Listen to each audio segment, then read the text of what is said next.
বেঙ্গালুরুতে বসেছে উপমহাদেশের ক্রিকেটের জমকালো টুর্নামেন্ট আইপিএল এর নবম আসরের নিলাম।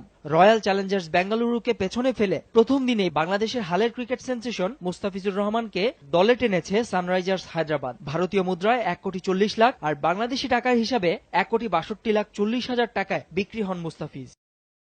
টাকার অঙ্ক নিয়ে প্রত্যাশা পূরণ বা আক্ষেপের কোনো ভাবনা নেই কাটার মাস্টারের। আইপিএল এর মতো জমকালো আসরে দল পাওয়ায় উচ্ছ্বাসের যেন শেষ নেই মুস্তাফিজের। জয় করলে তো ভালোই লাগার কথা, এটা তো খারাপ কিছু না। এটা আমার আরো ভালো প্লেয়ারের সাথে ভালো খেলতে হবে, তারপরে ওখানে ভালো করতে হবে। জিম্বাবুয়ে সিরিজের দ্বিতীয় ম্যাচে মুস্তাফিজের ইনজুরির পর অবশ্য দীর্ঘমেয়াদী পুনর্বাসনের কথা জানিয়েছিলেন বিসিবি চিকিৎসক দেবাশিস চৌধুরী।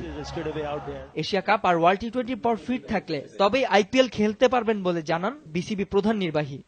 অপরচুনিটি মুস্তাফিজ এবং আমাদের ক্রিকেটের যে আমরা যে এগোচ্ছি ক্রিকেটের একটা ইন্ডিকেশন হিসেবে কনসিডার করা যায়। পুরো বিষয়টা কিন্তু আমাদের প্রপারলি অ্যাসেস করেই দেন আমরা এই ব্যাপারটাকে সিদ্ধান্ত নেই বা কোনো প্লেয়ারকে আমরা রিলিজ করি, সেটা মুস্তাফিজ হোক বা যে কোনো প্লেয়ারই হোক।